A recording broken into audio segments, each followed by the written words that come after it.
Saudara-saudariku yang dikasihi dan mengasihi Tuhan Yesus, pada hari ini Sabtu 9 April 2022, hari biasa pekan kelima Prapaskah. Menurut sabda kita hari ini dari Injil Suci menurut Yohanes bab 11 ayat 45 sampai 56.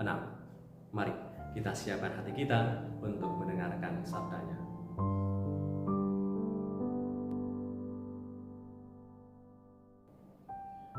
Sekali peristiwa, banyak di antara orang-orang Yahudi yang datang melawat Maria dan yang menyaksikan sendiri apa yang telah dibuat Yesus percaya kepadanya. Tetapi ada yang pergi kepada orang-orang Farisi dan menceritakan kepada mereka apa yang telah dibuat Yesus itu.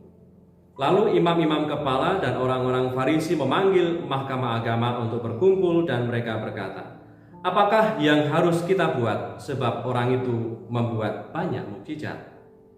Apabila kita biarkan dia, maka semua orang akan percaya kepadanya dan orang-orang Roma akan datang dan akan merampas tempat suci kita serta bangsa kita." Tetapi seorang di antara mereka, yaitu Kayafas, imam besar pada tahun itu, berkata kepada mereka, "Kamu tidak tahu apa-apa dan kamu tidak insaf bahwa lebih berguna bagimu jika satu orang mati untuk bangsa kita daripada seluruh bangsa kita ini binasa."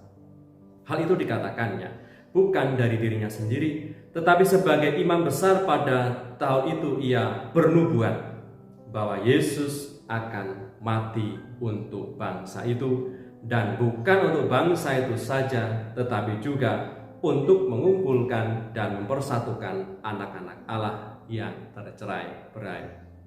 Mulai dari hari itu mereka sepakat untuk membunuh dia. Karena itu Yesus tidak tampil lagi di muka umum di antara orang-orang Yahudi. Ia berangkat dari situ ke daerah dekat padang gurun, ke sebuah kota yang bernama Efraim, dan di situ ia tinggal bersama-sama murid-muridnya. Pada waktu itu hari raya Paskah orang Yahudi sudah dekat, dan banyak orang dari negeri itu berangkat ke Yerusalem untuk menyucikan diri sebelum Paskah itu. Mereka mencari Yesus dan sambil berdiri di dalam bait Allah, mereka berkata seorang kepada yang lain, "Bagaimana pendapatmu? Akan datang jugakah ia ke pesta?" Demikianlah sabda Tuhan. Terpujilah Kristus.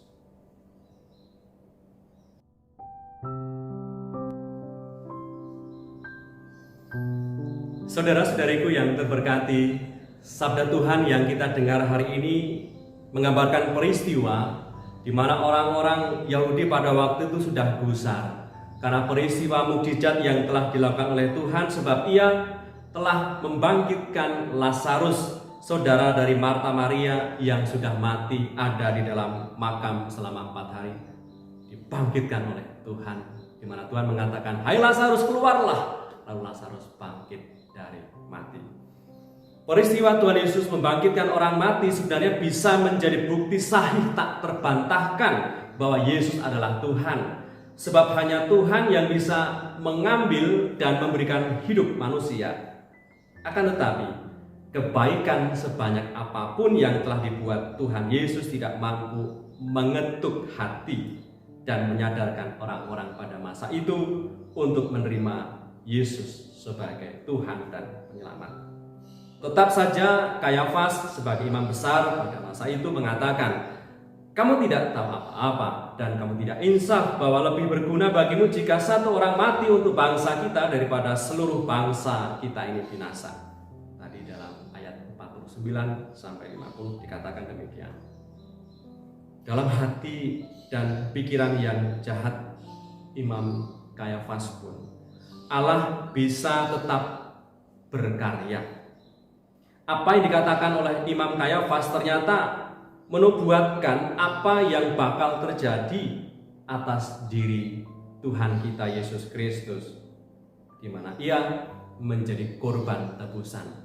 Lewat korbannya banyak orang mengalami keselamatan, banyak orang mengalami pendamaian Allah. Saudara-saudariku yang terberkati, Allah memang membenci kejahatan, membenci dosa, membenci keburukan.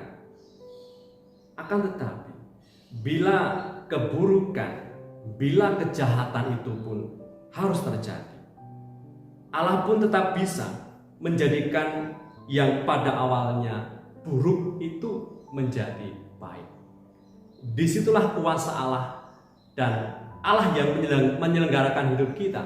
Ia bisa mendatangkan kebaikan dari hal-hal yang menurut kita buruk dan jahat sekalipun. Dan Tuhan Yesus sudah memberikan yang terbaik untuk kebutuhan kita. Ia selalu berbuat banyak untuk kita dan memberikan yang terbaik untuk kita, untuk kesukacita kita, kebahagiaan kekal kita.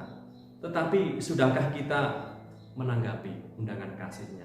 Atau kita justru ingin meniadakan Tuhan dari hidup kita supaya kita bisa bertindak semau kita? Semoga kita yang percaya kepadanya pun selalu mengandalkan Dia di dalam segala. Marilah berdoa. Dalam nama Bapa dan Putra dan Roh Kudus. Amin. Tuhan Yesus yang Maha Baik, kami bersyukur atas kerelaan-Mu memberikan diri seutuhnya supaya bisa memberikan yang terbaik untuk kami, yaitu kami bisa diselamatkan dari kutuk dosa, menjadi layak mendapatkan sukacita kekal. Semoga oleh karena rahmat penyertaan-Mu, kami selalu mampu untuk menanggapi tawaran kasih-Mu dengan mau berbenah dan membarui diri menjadi lebih baik lagi. Sebab Engkaulah Tuhan dan Penyelamat kami, yang hidup dan berkuasa bersama Bapa dalam persekutuan Roh Kudus sepanjang segala masa. Amin. Berkat Allah yang Maha Kuasa turun atas kita semua, Bapa, Putra, dan Roh Kudus. Amin.